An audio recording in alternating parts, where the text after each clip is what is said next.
Bonjour et bon dimanche. C'est le guide MPP, c'est un dimanche tranquille. Et c'est une messe. C'est une petite messe. Une petite messe de réflexion. C'est des questions aussi qu'on se pose, que vous vous posez. Moi, j'ai décidé dans ma misérable vie sur Terre d'être le patron de mon destin. Donc, j'aime les gens dans la vie. Et je le disais hier à mes enfants, vous n'êtes pas mes enfants, hein. Vous êtes mes frères et sœurs. Mais je le disais hier à mes propres enfants, j'aime les gens dans la vie qui continuent d'avancer, qui se battent, qui bougent les lignes. Même en tombant, il faut y aller. Quand vous tombez, en vous relevant, vous n'êtes plus au même endroit. Donc même la chute est un avancement. Première leçon de ce dimanche. La chute est un avancement. Et l'évolution est un agencement d'idées, de rêves. J'ai dit à un de mes fils que je ne voudrais pas demain que son rêve se limite à des choses, à des petites choses. Ça veut dire que ce n'est pas un rêve. C'est la réalité qui est dure. Moi, j'ai rêvé d'être cosmonaute. Me voici bavardeur. Pauvre. Il faut rêver très grand pour être demain au minimum à la moitié du chemin de son rêve. Donc, dans la réalité, il faut avoir la moitié de son rêve au minimum. Écoutez bien, dans la réalité, il faut avoir la moitié de son rêve. Il faut que le rêve soit trop grand. Si le rêve ne vous effraie pas, c'est que ce n'est pas un rêve. Et en Afrique, malheureusement, on a vendu à nos enfants, à nos papas, à nos mamans, à nos sœurs, la réalité comme étant un rêve. Et ça devient un cauchemar. Une réalité mal rêvée est un cauchemar. Vous menez une vie cauchemardesque de petitesse. On nous interdit la prétention. Alors dites-moi, quand Jésus se lève, vous savez que Jésus c'est le fils du charpentier, selon la mythologie.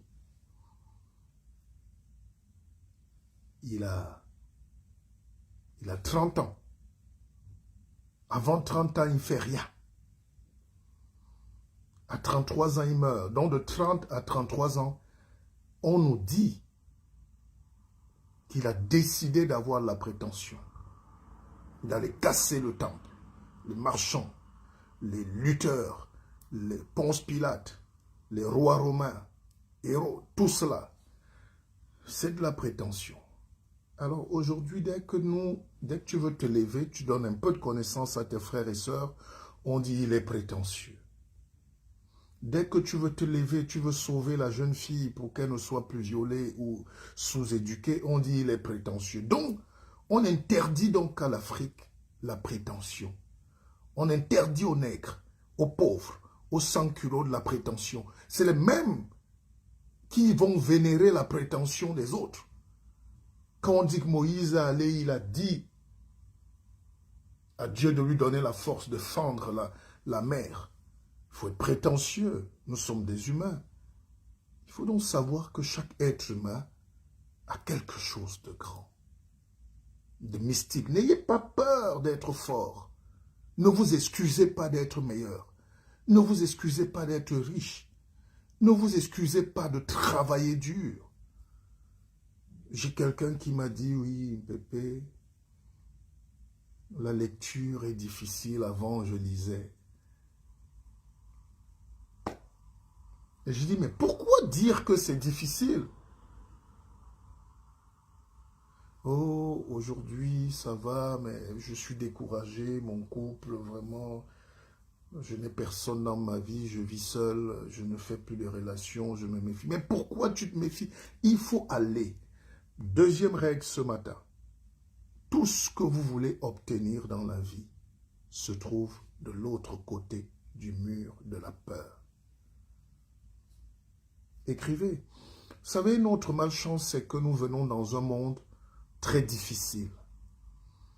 Où, pour que vous me découvriez, il y a beaucoup qui vont tomber sur ma vidéo pour la première fois. Ils vont dire, mais c'est un génie. Beaucoup m'écrivent chaque fois, on vient de tomber sur... Ça fait 25 ans que je fais ça. 30 ans. 40 ans que je fais ça. 40 ans que dans les réunions de famille et devant tous les papas là, mon grand-père me dit, viens t'asseoir là, c'est tout. Tu parles. Mais c'est aujourd'hui que quelqu'un est en train de me découvrir en Haïti ou au Congo ou en Côte d'Ivoire. Je ne suis pas un enfant. Vous savez pourquoi? Parce que chez nous, le temps d'affirmer, d'éclore, de grandir, de se libérer, ça peut mettre toute une vie. Et parfois, l'Africain meurt enchaîné. Il est né enchaîné. Parfois, l'homme pauvre, l'homme misérable, naît pauvre, enchaîné, et meurt pauvre et enchaîné. Détacher les chaînes, c'est ça le prochain combat de ce millénaire. Regardez l'Europe, comment elle s'est construite. Les gens ont pris le courage de traverser les océans, les mers, les lacs, les forêts, pour venir chercher ce que vous étiez en train de négliger sous vos pieds, l'or, le diamant, les crevettes, le poisson, l'or, le sucre, le coton. Et finalement, vous-même, quand vous vous négligez vous-même, quelqu'un va vous acheter. Troisième leçon ce matin. Si vous vous négligez vous-même, quelqu'un vous achètera. Comme du bétail. C'est pour ça que les hommes ont créé l'idée de Dieu. C'est les hommes qui ont mis ça en tête. L'homme est le fils de Dieu, mais c'est l'homme qui a créé Dieu. Et aujourd'hui, ce qui a permis à l'Europe de se développer, c'est la distance qu'il faut prendre par rapport à ces créations-là, ces mythologies, ces fantasmagories-là. Oui, il y a un monde. Oui, il y a une horloge. Oui, il y a un horloger. Mais pourquoi je dois être victime des pensées des hommes qui ont dicté cette horloge, qui ont mis en marche cette horloge? Tout ce que vous voyez là, la Bible, le Coran, tout ça, le Talmud, la Torah, c'est des hommes. Et ici en Europe, dans le monde moderne ou civilisé, comme vous dites, pour qu'ils se développent eux-mêmes, ils ont commencé à fuir un peu les textes qu'eux-mêmes ont écrits. Parce que l'évolution de la société permet chaque jour à la magie de devenir réelle. Ce qu'on appelait sorcellerie hier est un jeu de science aujourd'hui. Quand la lumière, tac, on appuie là l'interrupteur, la lumière jaillit. Avant, on nous disait que c'est la magie. Non, c'est de l'électricité, c'est un transport. C'est un transport, c'est un flux. Et pour qu'il y ait électricité, donc nous sommes dans le domaine de l'énergie, il faut qu'il y ait la tension, le potentiel, la résistance, le flux. C'est pareil dans la vie. Pour que vous soyez libre, fort et heureux, il vous faut de l'énergie. L'énergie, c'est la lumière, c'est l'électricité. Et cette énergie-là doit être entretenue par la tension permanente. Pas tension que le mauvais cœur où tu veux tuer ton frère et ta soeur, non. La tension, c'est pas être fâché. La tension, ça veut dire que tu te mets en situation de détente, d'avancer, de tirer, d'aller chercher. Une tension permanente qui maintient l'intelligence. Le cerveau doit être en tension pour éviter la surchauffe. Maintenant, la résistance. il faut un homme. Les femmes doivent être résistantes. Vous savez, ce qui me gêne en Afrique, c'est qu'on ne forme pas les gens.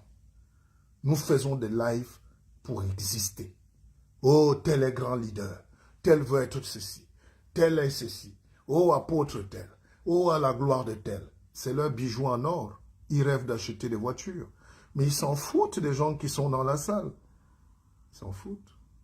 Non seulement l'enseignement est médiocre, parfois, mais ils viennent faire leur business. C'est pas mauvais. Mais qu'est-ce qu'on donne aux autres? Est-ce qu'on met les autres en résistance? Est-ce que les gens comprennent de quoi il s'agit? Est-ce que ceux qui ne savent pas peuvent enseigner ceux qui ne savent pas? Est-ce que ceux qui n'ont rien lu peuvent expliquer quoi que ce soit à ceux qui n'ont jamais lu? C'est ça qui me fait mal en Afrique. Et ceux qui savent, le très peu, l'élite est une élite manipulatrice, très politique, très bavarde, comme moi d'ailleurs. Mais bavardage utile pour bavardage utile, il faut qu'on s'apprête toujours à donner le meilleur à nos populations qui souffrent. L'Europe, l'Occident et aujourd'hui l'Asie, ils sont en train de faire évoluer leur population. Tout le monde voit. Tout le monde voit comment la population évolue. Le Parti communiste chinois, c'est le dieu des Chinois. Le Parti communiste chinois a 100 ans. Ils sont dans un communisme capitalisant. Mais les Chinois ont évolué en 30 ans, en 40 ans. Tout le monde a vu. Il n'y a qu'en Afrique où tu trouves encore une maman porter le seau sur la tête, aller chercher l'eau à 10 km. Et il y a des gens qui ont des voitures de 100 millions. Les Chinois ont commencé par un précepte. Aucun Chinois ne dépasse un autre Chinois. Tout le monde a vélo. On passera à la voiture quand on aura les moyens de construire la voiture. Alors aujourd'hui, vous arrivez dans les pays africains, les gens conservent énormément de biens. Mais ils sont 2%, 5%, parfois 200 individus punissent 50 millions d'habitants. Je dis punissent parce qu'ils ne font pas avancer la société. Et qui fait avancer la société? C'est les leaders, c'est les pasteurs, c'est les politiques, c'est surtout les enseignants. Un prêtre est un enseignant. Un prêtre est un enseignant. Quand Martin Luther King, qui est né en 1929 et qui meurt à Memphis en 68, déclare qu'il a un rêve sur cette colline, il décide de dire à tous les opprimés de la terre que demain, c'est notre époque, c'est votre époque. Il savait qu'il allait mourir, mais il avait un rêve. I have a dream. Et quand on voit Barack Obama venir plus tard, c'est le dream qui s'est réalisé. Imaginez ces esclaves américains, petits-fils d'esclaves.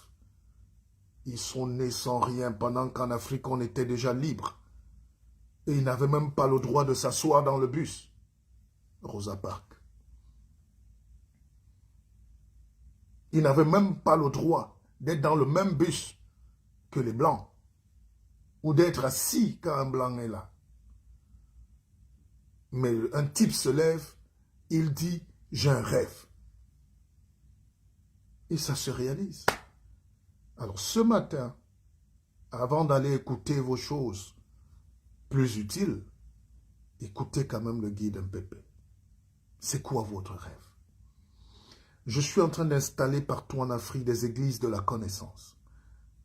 Je ne sais pas comment vous voulez appeler ça, mais c'est ce que j'ai appelé Akeva, Académie de la vie augmentée. Ça veut dire que chacun peut augmenter sa vie.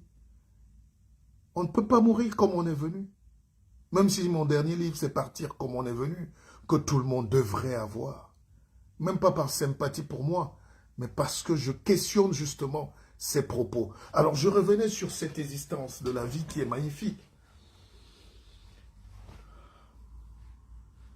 En Occident, Ils ont créé Dieu et ils l'ont détruit pour se libérer des dogmes, des peurs, des jougs.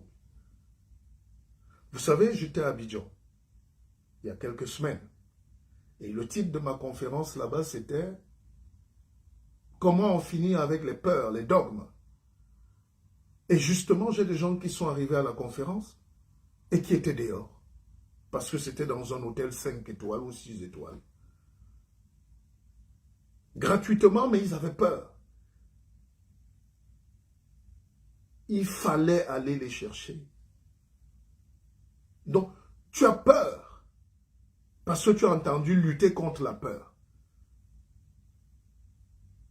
Moi, je suis un jeune.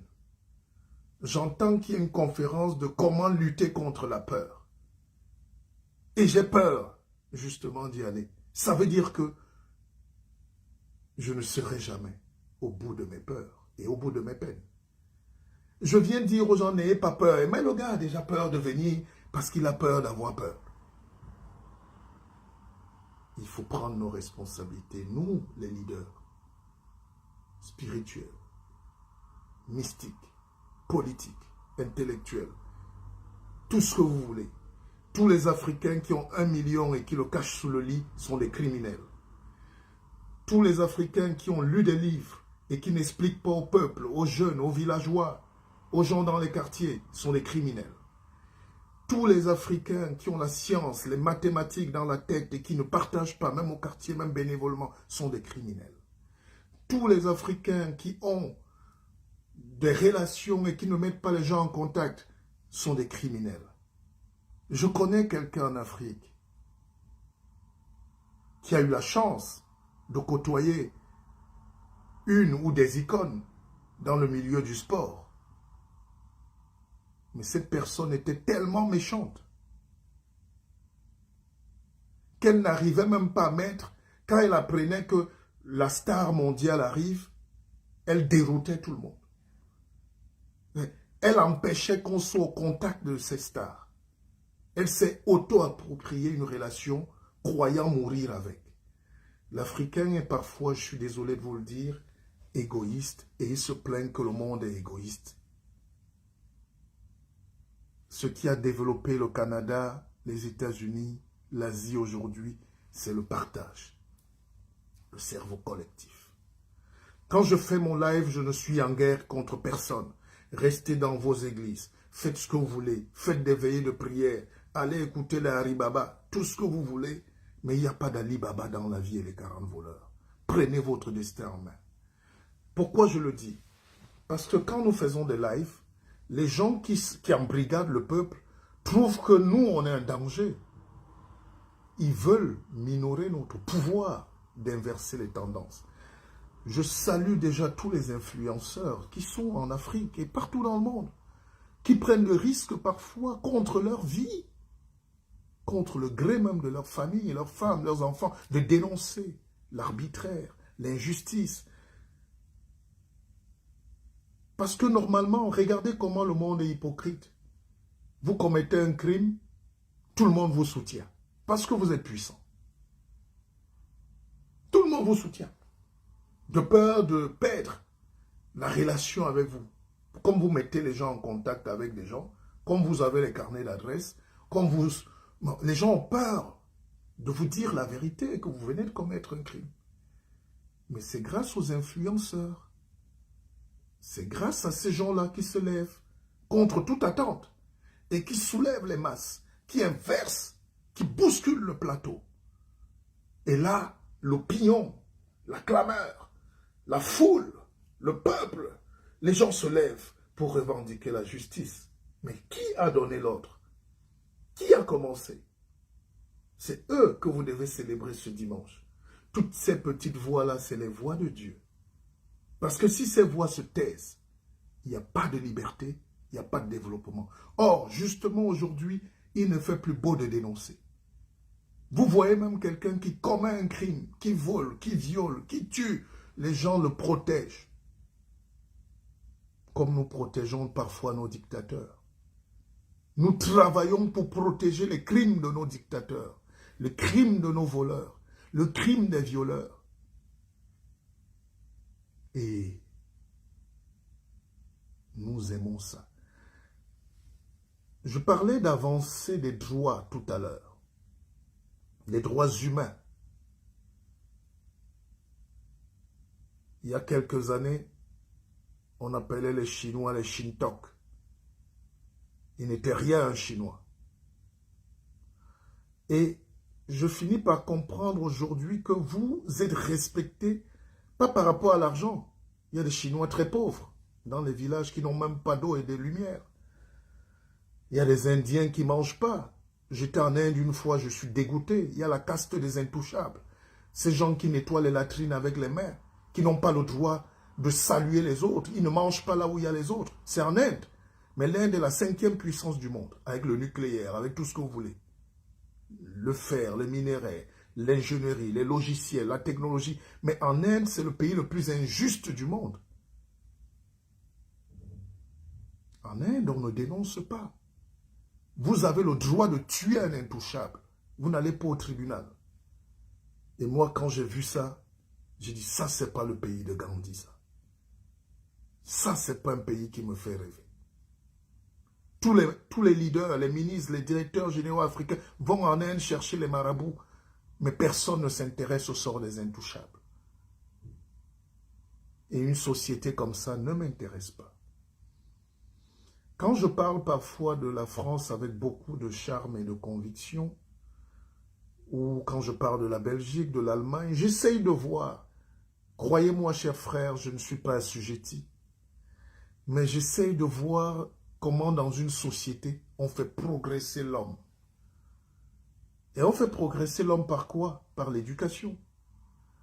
En France, ils sont héritiers des Voltaire, Diderot, Sartre, Camus, Montesquieu, Molière, c'est-à-dire des générations Honoré de Balzac, tous leurs papas, leurs ancêtres, ils ont écrit, ils ont travaillé, ils sont morts pour libérer ce pays. Tous! Beaucoup sont morts pauvres, fous, en asile, mais les gens ont laissé des documents et ils sont sécurisés. C'est un jeune qui disait l'autre jour à la télé que quand il est arrivé en France, il se baladait au cimetière Père-Lachaise ici à Paris et il voit, et il venait d'où? D'Afghanistan. Il venait d'Afghanistan. Il voit une grosse statue au cimetière, un gros buste bronzé. Il croit que c'est un général. Parce que nous, dans les pays pauvres, on célèbre qui? Ceux qui ont l'arme, ceux qui tuent. Il s'approche de la statue, il constate que c'est la statue d'Honoré de Balzac. Il note Honoré de Balzac et il tape sur Google. Il croit que c'est un général 5 étoiles. C'est un militaire qui a fait un coup d'État. Non. Il voit c'est un écrivain. Qui est Honoré de Balzac? Je vous invite d'aller chercher vous-même. Vous allez me taxer de faire encore la publicité. Et le pauvre croit que quand on parle du bien, ça veut dire qu'on l'insulte. Non, personne n'est pauvre, personne n'a le droit de se sentir insulté. Nous tous, on a le droit d'avancer. Les gens qui se disent leaders en Afrique, en insultant la France, tous sont fréquentés ici. Ils vous mentent. Tous sont fréquentés au Canada. Ils vous disent de détester ces pays. Tous sont fréquentés aux États-Unis. Tous ont des diplômes de l'Allemagne. Il ne s'agit pas de dire que tout est bien. Mais nous, pour qu'on se développe, il faut qu'on prenne la recette de ce qui a marché. Qu'est-ce qui marche là-bas? Tout ne marche pas ici. Il y a un côté où un peu mémoire oubliée, des pauvres, le racisme au quotidien, tout ça là. Il y a des problèmes. Mais quand nous venons, pour ne pas mentir à nos frères d'Afrique, prenons ce qui est bien et allons leur donner aussi pour qu'on avance. Deuxième chose, sur le plan religieux, je me permets de vous dire que je suis très choqué par la bêtise africaine en 2021. Parce qu'on n'a pas le courage de nous questionner. Mon rôle n'est pas de dire que tel le christianisme a fait ou n'a pas fait. Mon rôle, c'est de vous dire, à un moment aussi, on peut dire non. Juste parce qu'on est africain, on dit non. Pour que la France se développe, les mêmes gars ont tué le clergé. Enfin, On l'a détaché de l'État. Parce que là-bas, vous apprenez les dogmes. Ici, on vous dit, taisez-vous, Dieu a dit, attendez, mourrez comme ça. Et puis de l'autre côté, on dit aux gens, non, prenez-vous en main, avancez. Nous avons mis toute l'énergie dans le développement. Et qui nous a donné l'énergie? C'est Dieu. Dieu ne peut pas vous avoir créé. Et de ce côté, l'Église vous dit, dormez, attendez qu'il se réveille. Et puis, nous ici, on attend qu'il se réveille. Là-bas, on dit, allez-y. Ce n'est pas être contre quelqu'un, c'est vous dire que oui, laissez un peu ça, laissez les dogmes, la fatalité là. Laissez, nous sommes déjà majeurs. Aujourd'hui, rien ne se cache. On ne peut pas être le seul continent où les seuls lives qu'il y a sur nous, c'est apôtre, prophétie de tel. Vous voyez un pauvre analphabète prisonnier qui a violé des femmes, qui bat sa femme, ou la tue, ou la vend, ou la fait, et il dit qu'il est prophète, et il dit aux gens de dormir. Et vous voulez que nous, on se taise? Vous voyez les hommes politiques médiocres, petits goguenards inutiles. C'est eux qui ont la faveur, c'est eux qui ont l'exposition. Parce que vous êtes dans l'enclos de la médiocrité. Enclos de la médiocrité, c'est vraiment pas une insulte. Ça veut dire que coupez cet enclos, cassez cet enclos et allons vers les couloirs, ouvrez les digues. L'Afrique produit des génies et l'Afrique ne mérite pas d'être conduite par des idiots, par des faibles, par des feignants. Si l'Europe n'avait pas eu les Napoléons dont on se plaint aujourd'hui d'avoir rétabli l'esclavage, d'avoir fait ceci, c'est qu'ils n'existaient pas. Leurs parents ont travaillé. Ils ont été violents. Je ne suis pas là pour célébrer leur violence. Je suis là pour relater. Leurs parents ont lutté de toutes les forces, avec la conviction que c'est eux Dieu.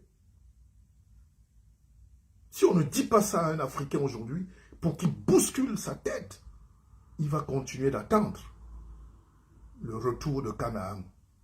Je n'ai jamais compris qu'un homme vienne du Congo, le paradis sur terre, et son rêve tous les matins, c'est que Bethléem lui accorde la grâce et la miséricorde. Moi, j'étais en Israël. Tous mes amis sont juifs ou presque. C'est le peuple le plus éclaté de la terre. Et on n'a pas besoin d'être en Israël pour être juif. Ils sont partout dans le monde. Ils ont l'idée de la terre, de Judée. Mais beaucoup savent qu'ils n'y rentreront jamais parce qu'il n'y a rien là-bas. Il y a le désert. Il y a le plateau du Golan en Syrie qui crée les guerres depuis des millénaires pour l'eau. Entre le Liban, le pays de cèdre, entre la Jordanie, Cisjordanie, Gaza, tout ça c'est la Palestine, l'Arabie Saoudite. Mais si vous ne comprenez même pas déjà la géopolitique, comment vous allez comprendre la religion? Si vous ne comprenez pas que la Mésopotamie, c'est la croisée de deux fleuves, le Tigre et l'Euphrate, et que tout ce qu'on dit là, c'est jusqu'en Irak aujourd'hui, Ninive, quelle Ninive, tout ça là, c'est Ninive, c'est en Irak, c'est au nord de Bagdad. Alors, à quoi bon pour moi aujourd'hui d'être jeune Africain ou d'être jeune qui se cherche et je commence à porter la charge des choses qui me concernent en rien. Au lieu de me questionner sur ma propre vie sur terre. Dieu m'a même envoyé ici, pourquoi? Moi, je fais même quoi? Pourquoi les autres avancent et pas nous? Pourquoi les autres, malgré qu'ils croient, ils prient, ça se voit, la voiture se crée, l'avion décolle? Pourquoi nous on prie et on est pauvres? Pourquoi on prie et il y a la guerre? Pourquoi on prie et on achète les armes? Pourquoi on prie et on est méchant? Pourquoi on prie et on viole? Pourquoi on prie et les femmes sont enchaînées à l'hôpital, à Yaoundé ou à Douala ou à Bangui, parce qu'elles n'ont pas payé le prix de l'accouchement? Elles accouchent, elles sont prisonnières, condamnées d'avoir accouché. Et vous voulez vous développer. Vous dites que Dieu habite là et à côté, il y a souvent une église. Il y a des femmes qui entrent là et gardent des voitures, elles sont femmes de ministres, elle donne 100 000 francs, je ne sais pas combien, mais en face de l'hôpital où il manque la nivaquine, personne ne peut faire un geste, ni un don, ni un truc, ni pour les orphelins, ni pour personne. Voilà ce que vous êtes, chers Africains, l'incohérence. Et ça, je ne peux pas être d'accord.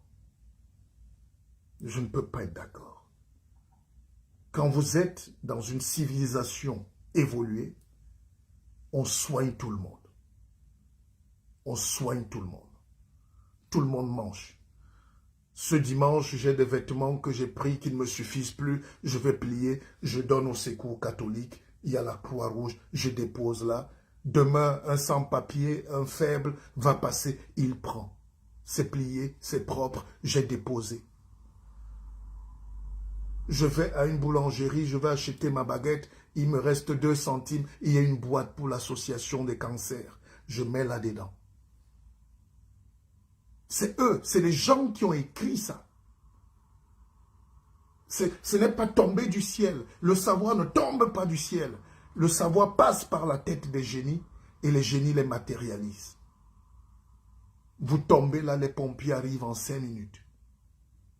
C'est Dieu. C'est Dieu. Allez à l'hôpital en France ou au Canada, je ne sais pas où vous êtes. Mais si vous êtes dans un pays autre que l'Afrique, allez dans un hôpital, que vous soyez noir, blanc ou jaune, 105 francs. Vous puez, vous êtes mourant. Regardez comment les infirmières, regardez comment les médecins, regardez comment les aides-soignantes, regardez comment on vous prend en charge. Et tout ça, ça sort d'où? C'est Dieu.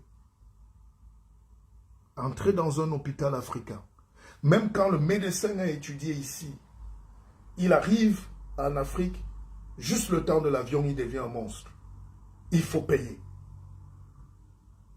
Moi, je vous rappelle que je rentrais d'un voyage un jour sur Yaoundé, c'est la capitale du Cameroun. Enfin, je rentrais sur Douala. Et juste après le pont, à l'entrée de la ville, j'ai croisé des accidentés. Il était 1h30 ou 2h du matin. Avec la peur. Il faut du courage pour s'arrêter. Quand vous voyez cette tragédie, les gens, les corps au sol et tout, il faut du courage. Beaucoup passent. Beaucoup passaient devant moi. Je vous dis la vérité, je suis passé. Mais mon cœur ne pouvait pas continuer. Et ce retour-là en arrière, j'ai pu porter le peu que j'ai pu dans ma voiture, qui était aussi chargée. On a porté quelques blessés. Et arrivé dans cet hôpital que je ne citerai pas pour ne pas heurter, mais ces gens-là sont encore en poste, je suppose, parce qu'il ne faut pas blesser les gens aujourd'hui. Et quand on a déposé ces gens qui perdaient de leur sang et tout ça, moi-même j'étais tout trempé de sang,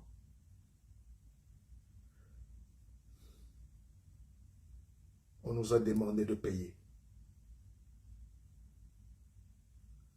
Je devais payer parce que je suis en train de sauver des gens que je ne connais ni d'Adam ni d'Ève.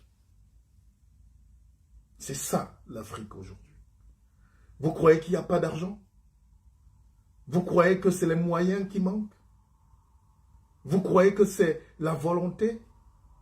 Non, c'est parce qu'on n'a pas de leadership. Il n'y a pas un Dieu qui se matérialise. Personne n'a écrit que c'est obligé de soigner d'abord. C'est obligé, c'est une loi divine.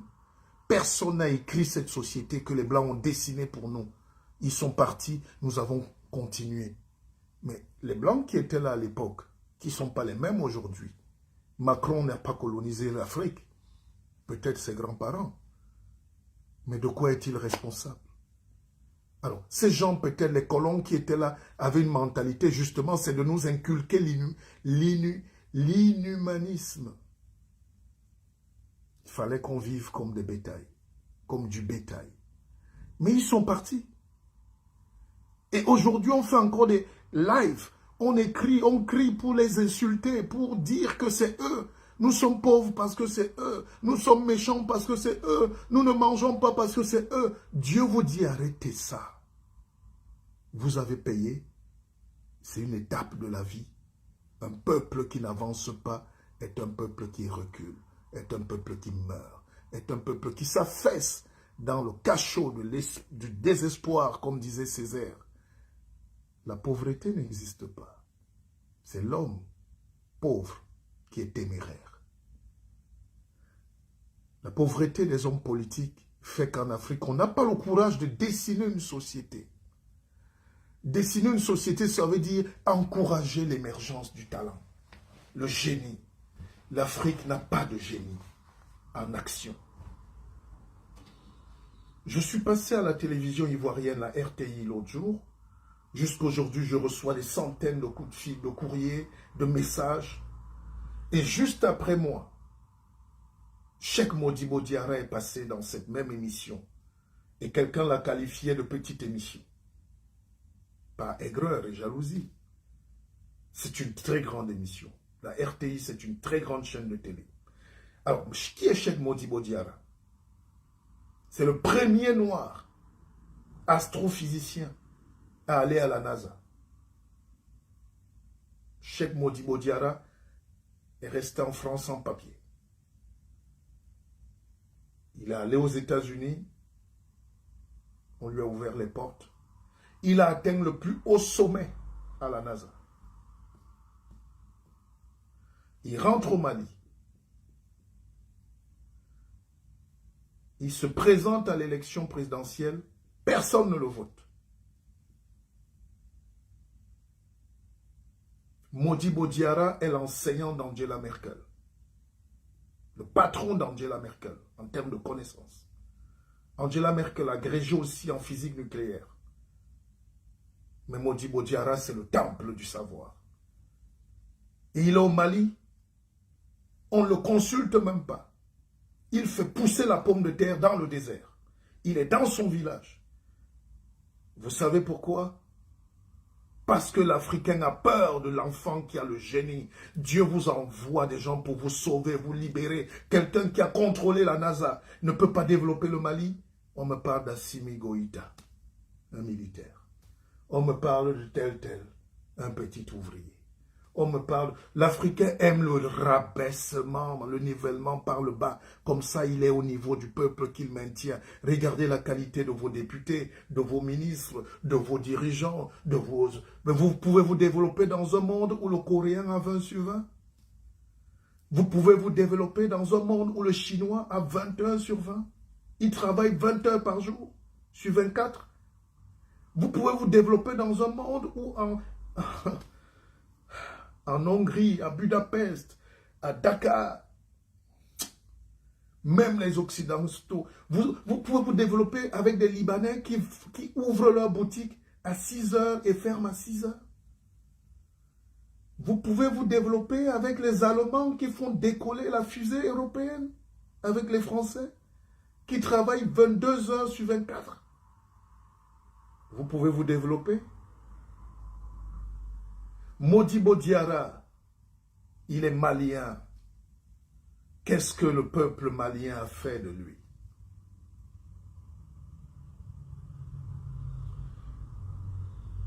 Il vient avec tout le savoir. Il sait comment faire. Les gens n'aiment pas ça.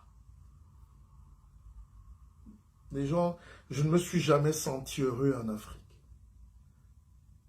Je ne vous cache pas, mes frères et sœurs. Je ne me suis jamais senti heureux face à un Africain. C'est pas méchant. Je suis le plus noir d'entre vous tous. Personne n'est plus noir que moi. S'il faut relier ça à la couleur de la peau, dont je n'ai aucun complexe. Mais je sais que chez nous, il y a une race de gens qui sont indésirables. Les intouchables en Inde, c'est ceux qui ne savent ni lire, ni écrire, ni rien. Mais les intouchables en Afrique, c'est ceux que Dieu a bénis. Et c'est eux qu'on écarte dans les familles. C'est eux qu'on isole. C'est eux qu'on tue. C'est eux qu'on chasse. Dès que vous commencez à progresser, on doit vous écarter. Mais comment vous voulez vous développer en tuant tous ceux qui sont meilleurs? Comment vous voulez vous développer demain si vous tuez tous ceux qui sont des leaders, tous ceux qui brillent, tous ceux à qui Dieu a donné l'onction d'écrire l'autre projet de société divin pour vous? Vous savez, je suis très mal placé, mal à l'aise quand il faut critiquer l'Église occidentale, par exemple.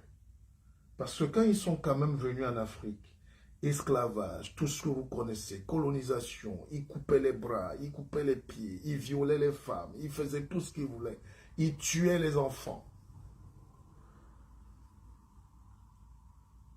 Mais une œuvre humaine n'est jamais parfaite ou totalement négative. Ces mêmes gens construisaient les écoles, les hôpitaux, Abluchem, La Quintini, Centre Jameau. Regardez, moi je vous cite par exemple le cas d'un pays comme le Cameroun, vous citez tous les hôpitaux portent le nom encore de ces gens-là.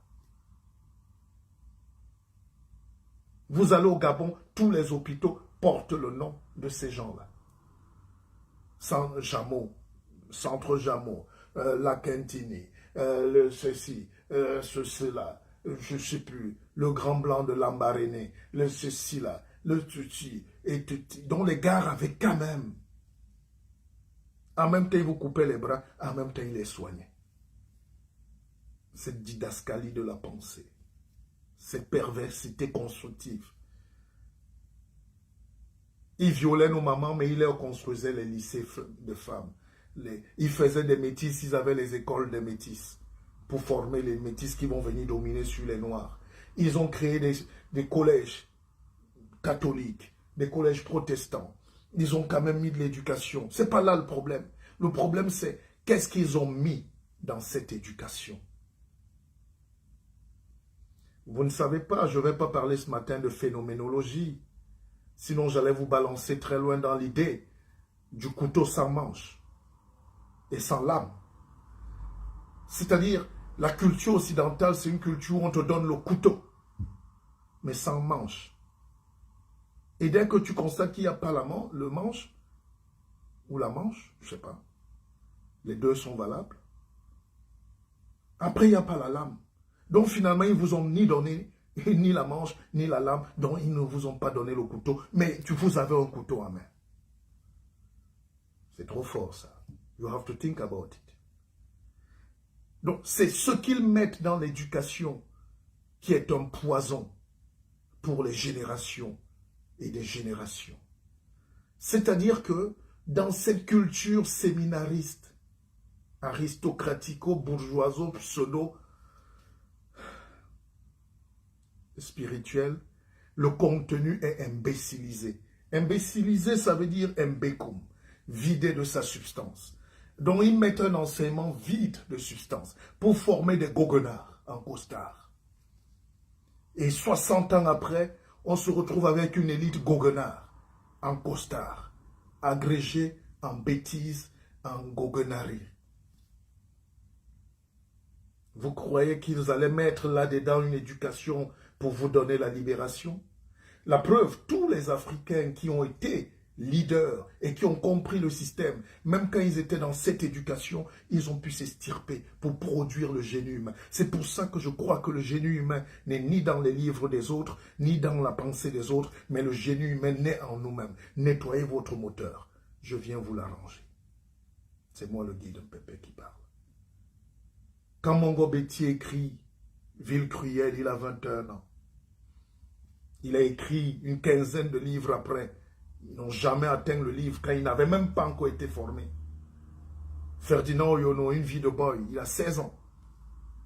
Donc il n'est même pas encore allé à l'école. Mais il écrit le plus grand livre jamais écrit par un noir. Donc, après il finit agrégé. Mais de l'agrégation, il fait qu'oublier. Mais la pure pensée, la vraie, c'est quand il avait 16 ans. C'est pour dire quoi? Le leader est déjà né. Dieu est déjà né. L'enfant Dieu est déjà né. L'enfant puissant, l'enfant qui va changer la famille, le village, le pays, est souvent déjà là. Et vous le tuez, vous le découragez.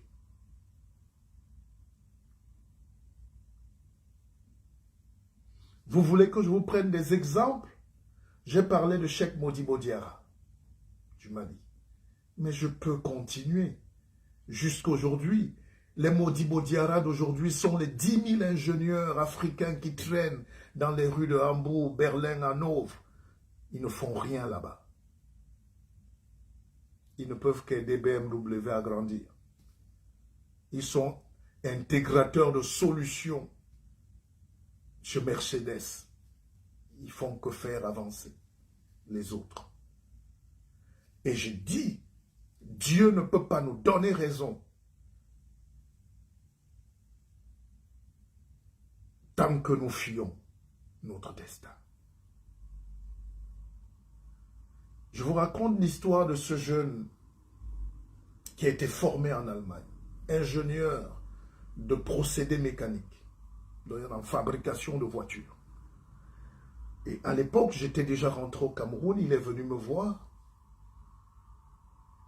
Il me dit, Pépé, je veux. Déjà été en Allemagne, il m'appelait. C'est vrai que les gens sont ingrats, j'en ai aidé, hein. Ils disent jamais merci. J'ai formé, hein, j'ai enseigné, hein. Beaucoup, depuis des années. Alors ce jeune, qui s'appelle Armel, je sais qu'il doit être connecté, il ne dit jamais publiquement, il m'écrit inbox. Je dis, mais pourquoi tu as honte de dire ce que j'ai fait pour toi? Alors, ce n'est pas le plus important. Écoutez quand même cette histoire. Alors, ce jeune-là veut rentrer, après 10 ans, chez Bao Track, dans BMW, quelque chose comme ça, où il est chef d'unité de projet, de production. Il veut rentrer au Cameroun. Il me donne un projet de société au Cameroun pour monter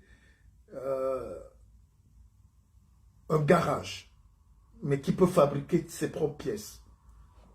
Un garage moderne. Il met toutes ses économies, il démissionne. Il rentre au Cameroun, il essaie d'installer sa structure, les lenteurs administratives, le tribalisme, la haine des sous-préfets, des gouverneurs, de toute cette administration coloniale qui n'existe plus nulle part au monde. Donc les Blancs sont venus, nous ont laissé des choses, ils sont rentrés travailler, nous on est restés avec le casque colonial.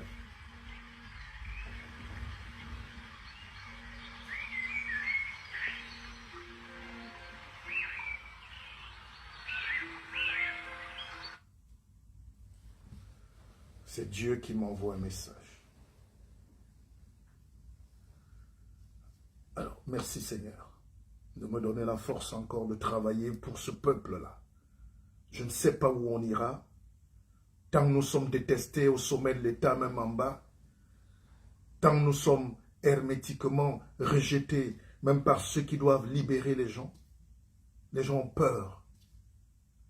Ils ont peur de nous. Les partenaires ont peur de nous. Les frères ont peur de nous. Parce qu'en Afrique, pour vous faire d'ennemis, il suffit juste de dire la vérité. Je l'ai compris très tôt. Mais est-ce que je dois vivre toute ma vie en disant le mensonge? Est-ce que je serai heureux? Est-ce que je serai libre? Alors, je vous parlais de ce jeune ingénieur, major de sa promotion, dans la plus grosse école allemande de formation d'ingénieurs à Munich. Il rentre avec son dossier, il met des centaines de millions, toutes ses économies, et un matin, un sous-préfet vient fermer, ou un impôt, je ne sais pas, des trucs des impôts. On lui demande de dégager. 200 millions de pertes. Et ce gars est en larmes, il vient me voir, il dit, Pépé, je suis mort, j'ai vendu ma maison en Allemagne, je ne peux plus rentrer. Les Allemands m'ont donné la nationalité, on m'a même proposé le contrat et tout. Mais qu'est-ce que je vais faire? J'ai dit, si tu veux, tu rentres en Allemagne. Mais je pense que tu dois continuer de lutter. Alors, plus tard, pour avancer, il me présente un nouveau projet quelques mois plus tard.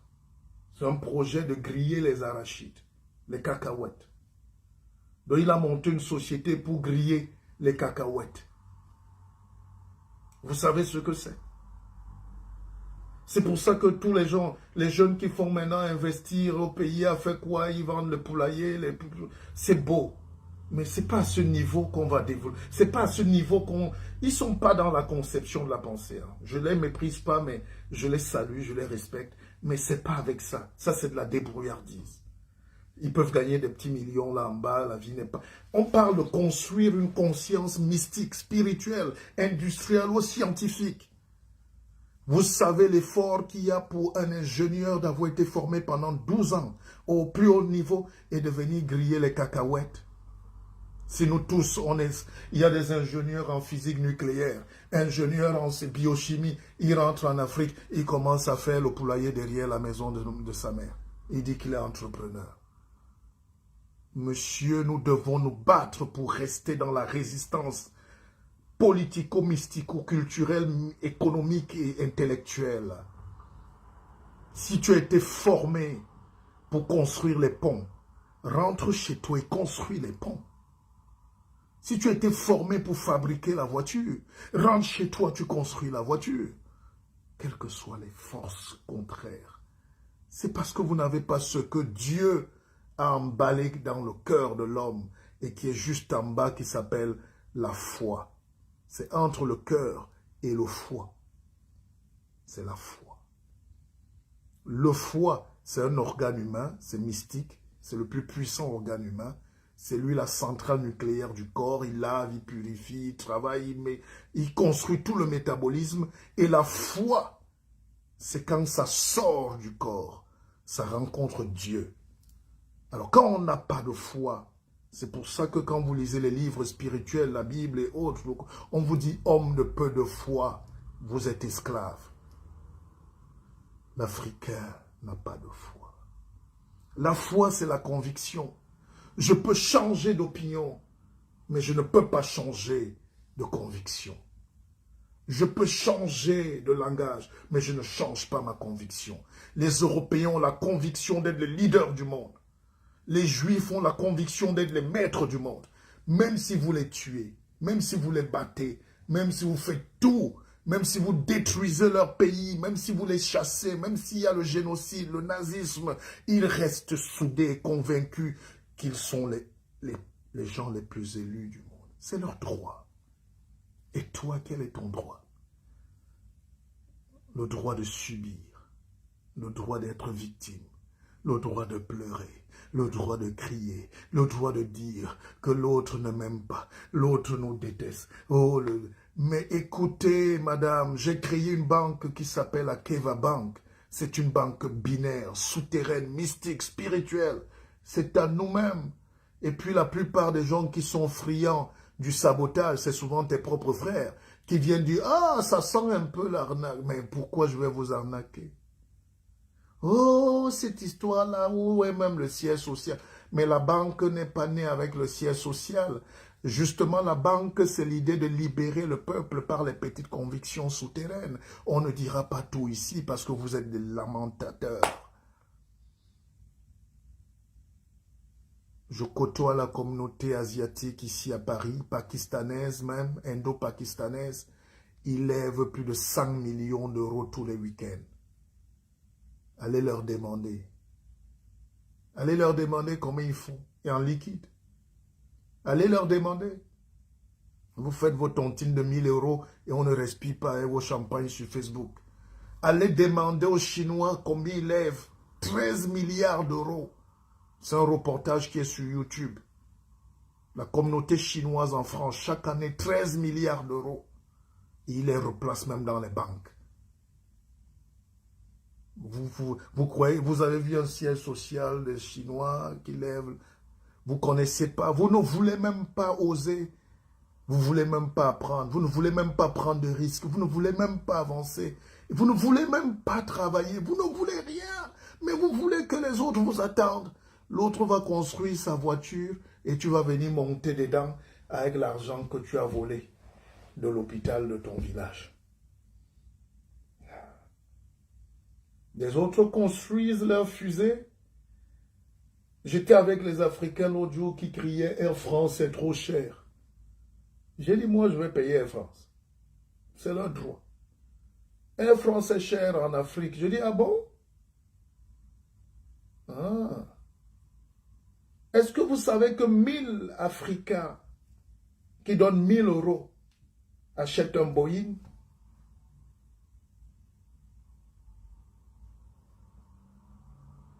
Vous savez qu'1 million d'Africains, nous sommes 2,5 milliards, la moitié de l'humanité.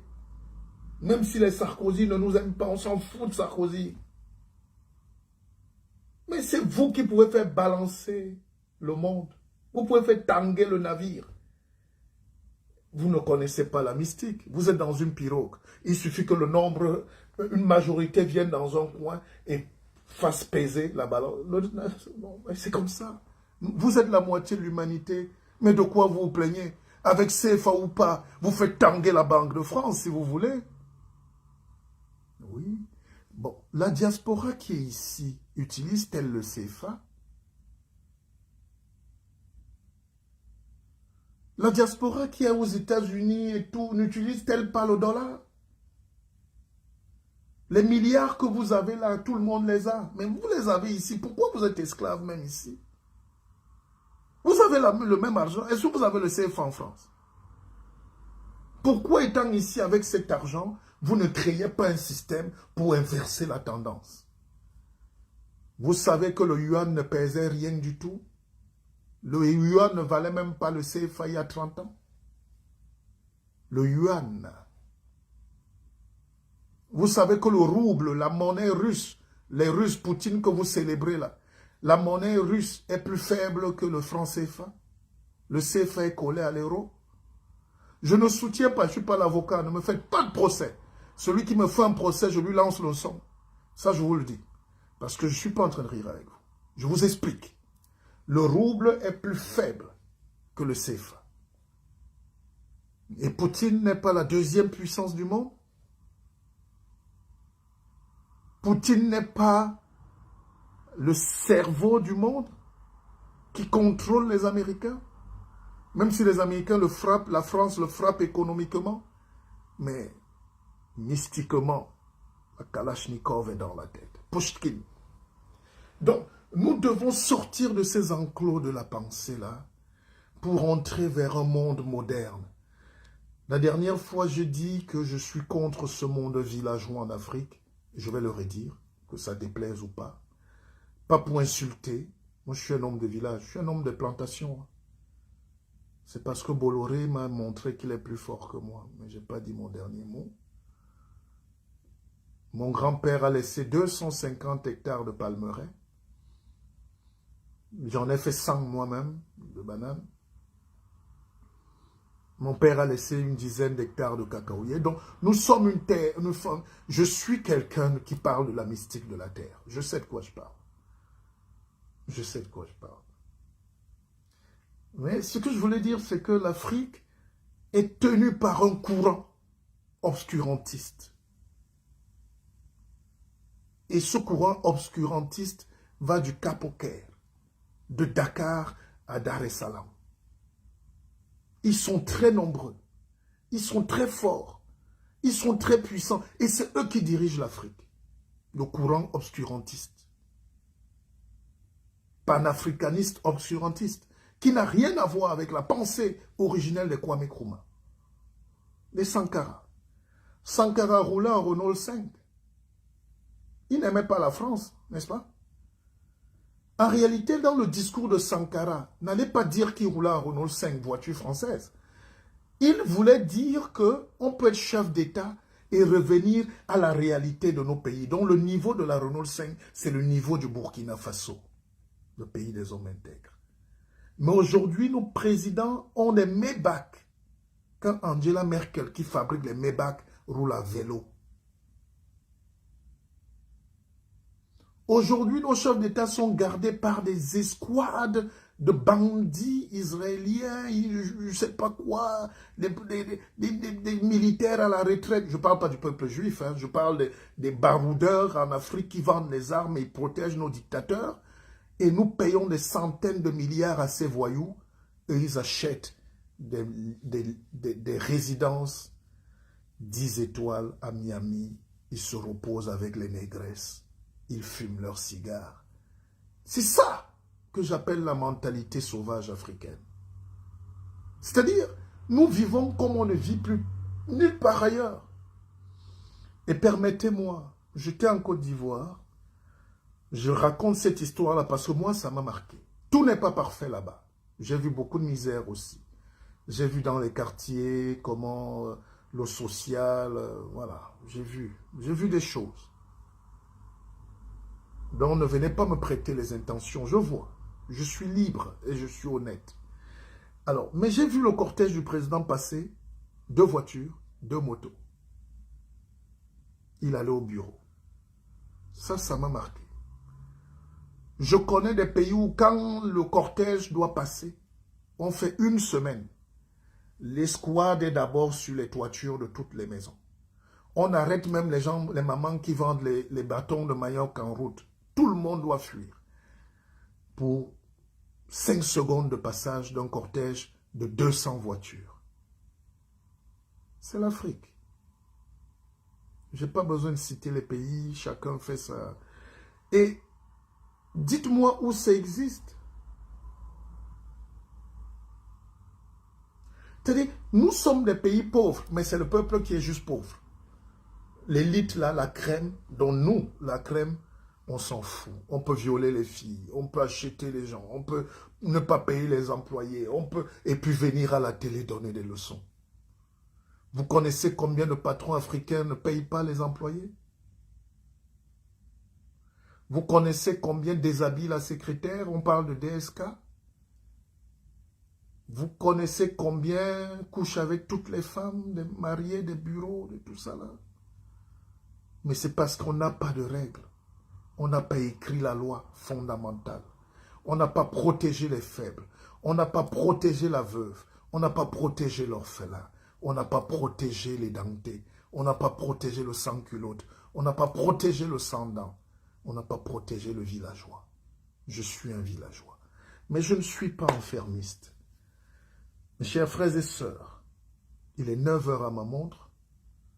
Je profite de ce temps mystique, de ce dimanche où je le passe en famille avec mes enfants et ma petite famille, pour vous dire, tenez bon, je vous aime. Je vous aime tellement fort que je ne suis rien. Même quand j'avais un peu, j'ai fait beaucoup. Je pense que les meilleurs jours arrivent. Soyons pas défaitistes. Ne voyez pas en ce discours de ce dimanche des attaques ad hominem. Je n'attaque pas, je déclame. Quand Jésus disait à ces marchands de temple, cassez-moi ces étals-là parce que vous êtes en train de détruire la maison de mon Père. Il n'avait pas un problème avec ces pauvres marchands, mais il sentait que la maison de Dieu est devenue la cour du roi Péto. Donc, comparaison n'est pas raison. Je veux juste venir bousculer vos consciences. C'est pour ça, vous savez, on écrit des livres pour casser la conscience. Quand tu lis un livre, il faut que la tête te fasse mal.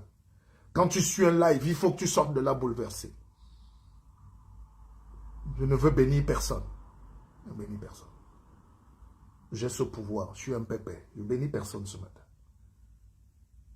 Mais je veux quand même que chacun sorte là en disant, mais comment il nous parle comme ça? Et après, il dit, hey, quand même, il a raison. Il est fort.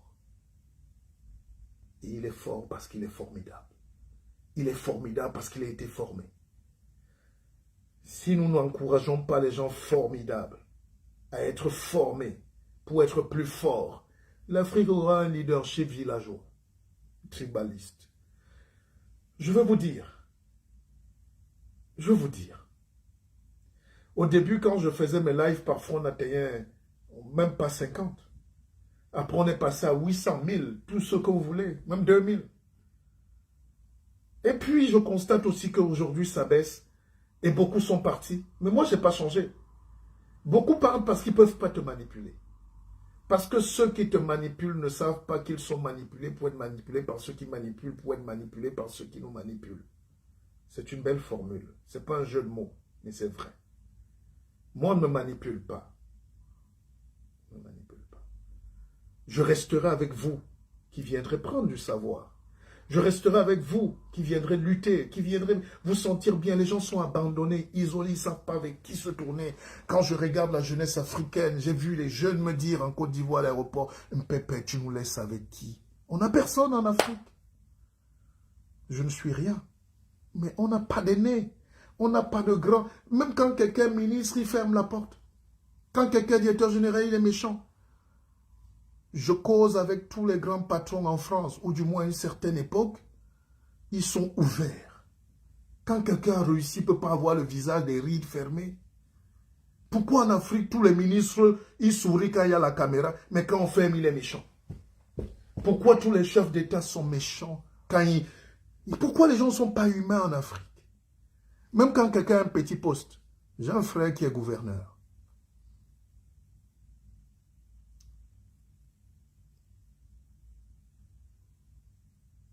Je l'épargne parce que c'est un grand homme.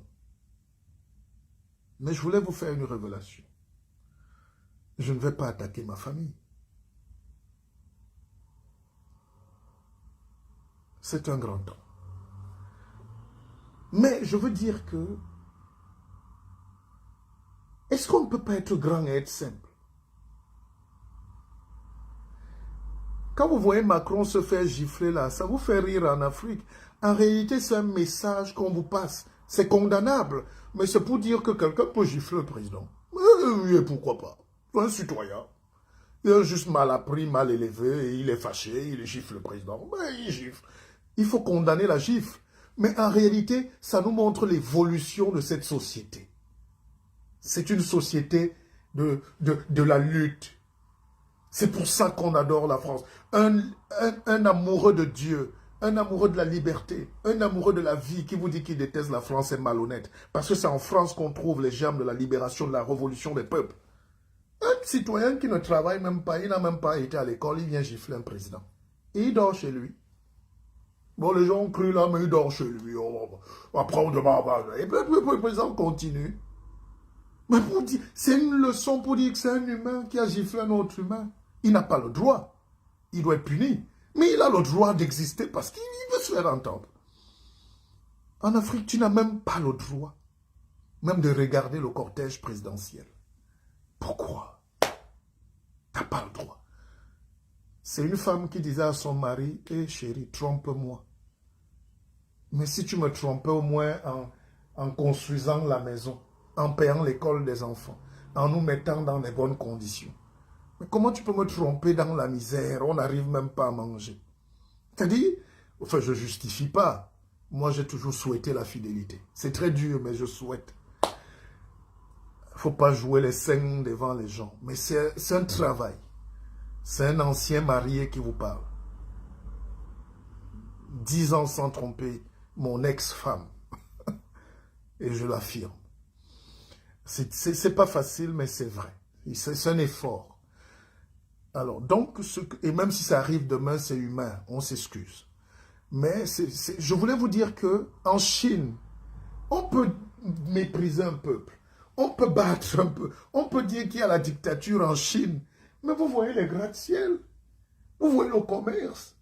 Les Chinois qui étaient paysans il y a 50 ans, qui n'arrivaient pas à manger, sont tous aujourd'hui des cadres. Alibaba est partout. Ils sont milliardaires. C'est eux qui font travailler les Noirs en Afrique qui sont ingénieurs. Comment un Chinois qui n'a pas le CPE en Afrique devient patron et il emploie des ingénieurs africains? Il a quoi? C'est ça. On peut tolérer. On peut tolérer la misère, la petite dictature en Russie. Mais quand vous voyez Poutine sortir, Poutine se battre, Poutine gagner des contrats de gaz, Poutine aller avec Total, vous ne comprenez même pas. Là, les Russes se disent, ben, tant qu'il est là, pourquoi? Oui, il peut me mourir là. Parce que si, enfin, il n'est pas unique, mais il est exceptionnel. On veut des leaders exceptionnels. J'ai vu des jeunes au Cameroun, ils sont déjà dans la politique. Après nous, ils sont devenus des députés. Je leur souhaite très bonne chance. Mais ce n'est pas de ça qu'on parle. Ce n'est pas du leadership là-bas, c'est de la barbarie. Le leader, c'est celui qui va en prison. Le leader, c'est celui qui soulève la marmite. Le leader, c'est celui qui montre la route. Le leader, c'est celui qui ne baisse pas les bras. Le leader, c'est celui qui refuse de manger à la table de ceux qui ne font pas manger le peuple. Et c'est là où Dieu commence à intervenir. Et cette prise de conscience, ne m'en voulez pas, nous ne sommes pas nombreux aujourd'hui à la faire. Parce que l'Afrique est victime des enfermistes, comme dit Michelle Obama. Enfin, Michelle Obama. L'Afrique est victime des enfermistes. L'enfermiste, c'est le panafricaniste, utopiste, névrotique. Il a la veine sur la tête. Il crie la rage et la haine. Panafricaniste, ce n'est pas la haine. Développer l'intelligence. Il n'y a aucune chaîne qui nous empêche de nous libérer en réalité. Or, les panafricanistes vous font tellement peur en accusant les autres, en protégeant leurs dictateurs. Ils soignent les dictateurs parce qu'ils mangent là-bas. C'est moi je suis le patron de tout ceci. Je sais, c'est moi, n'est-ce pas? Président du Conseil panafricain des médias. D'abord secrétaire général, trésorier, vice-président et président. Je sais. Aujourd'hui, on est en train d'aller vers d'autres choses. Et je souhaite que l'Afrique se libère de tous ces gens-là. Ils sont plus dangereux que le colonisateur qui est venu il y a quelques années. Eux tous ont la même mission, c'est maintenir le peuple là où il est. Les gens qui ouvrent les vannes sont très peu. Mes chers frères et sœurs en Afrique, je vous souhaite un bon dimanche. C'est le guide Pépé. Vous m'avez fait transpirer ce matin, réfléchir est difficile. Je suis fatigué, mais quel bonheur d'avoir partagé cet échange. Si vous avez été heureux de m'avoir suivi, partagez ce direct. Ne l'effacez pas. Moi, j'ai des directs qu'on envoie aux gens et qui les effacent. Et au bout de 6 mois, reviennent dire, même Pépé, j'avais vu ce direct, mais je l'ai effacé. J'ai créé l'académie pour former mes frères et sœurs, parfois gratuitement. Je me rappelle encore, j'étais à Abidjan, même les livres que je dédicaçais, quelqu'un vient me dire qu'il n'a pas l'argent du livre. Je dis, donnez-lui le livre. J'écris des livres où on développe la pensée. C'est pas facile. Les gens veulent vous décourager. Oh, la lecture sert à quoi? On a des Facebook, c'est pas pareil. C'est pas pareil. Les blancs ne sont pas fous. Quand tu es dans la forêt, regarde ce que le grand singe mange. Tu ne vas pas mourir. Ils ne sont pas fous. Ils ont remis le livre Priorité nationale en France. C'est ça la politique. On a donné un chèque cadeau de 500 € à tous les jeunes de France pour commander les livres. Ce n'est pas un jeu. Les réseaux sociaux, c'est pour prendre ce qui est utile. On fouille ce qui est utile. Mais vous revenez 2 jours, 2 heures de lecture, 1 heure de lecture, 2 minutes, 2 pages par jour ou par semaine. Vous allez vous enrichir. C'est pas possible. Tu ne peux pas lire et être pauvre. Si vous me citez un lecteur qui est pauvre au monde, j'arrête de faire les directs. Donc les discours pour vous décourager, n'écoutez pas. Vous ne pouvez pas. Quand vous avez lu Aimé Césaire, Moi Laminaire, allez lire le discours sur le colonialisme de Mongo Betty. Allez lire encore plus loin Émile Zola. Allez lire Camus La Peste. Allez lire Jean-Paul Sartre. Allez lire et vous venez me dire. Quand quelqu'un vous dit l'existence précède l'essence. L'existence précède l'essence. C'est un être humain qui dit ça. C'est très fort. En réalité, c'est pour tuer les dogmes religieux. Nous sommes en Europe, hein, c'est les Blancs. L'existence précède l'essence. Si vous me donnez 2 minutes, parce que vous me fatiguez pour rien, vous n'avez même pas versé. Est-ce que la dîme a été versée? Bon, on arrête le direct. On va expliquer la prochaine fois. C'est trop gratuit, c'est trop facile. Mais retenez, prochain direct, l'existence précède l'essence. Le Mpépé vous explique la pensée de Sartre. Et vous allez me dire si Sartre est blanc ou noir ou jaune, ou si c'était juste un savant. L'existence précède l'essence. Je dis, vous faites pitié. Parce que personne ne vous enseigne. Personne n'a le temps. Les gens ont le temps de vous faire demander les litiges, mais personne n'a le temps de s'occuper du peuple. Les gens ont le temps de danser, vous présenter les bijoux, les mots, mais personne n'a le temps. Éduquer, ça prend du temps. Ça fait mal à la tête. Parce que quand je finis souvent là, moi-même, on me demande la facture alors de 2 heures de bavardage, c'est quoi? Je dis, laisse, maman, laisse. C'est ma part de sorcellerie que Dieu me donne. C'est dimanche, j'ai un cousin qui s'appelle Maître Dimé. C'est un avocat au barreau. C'est l'un des meilleurs spécialistes en économie en Afrique. Hein? Le droit des affaires, c'est Maître Dimé. Et lui, avant de monter, souvent, il demande où est donc ma dîme. Hein? Et pour ce dimanche, mettez la dîme. Mettez la dîme de Maître Dimé, Ngena Dimé. Mettez la dîme et puis on va continuer. Hein? Le meilleur avocat du Cameroun, c'est Maître Dimé. Et puis, c'est mon cousin. Il ne continue pas quand il n'y a pas la dîme. Donc, mettez la dîme. Écrivez-moi une box, vous dites, Pépé, voilà ma dîme.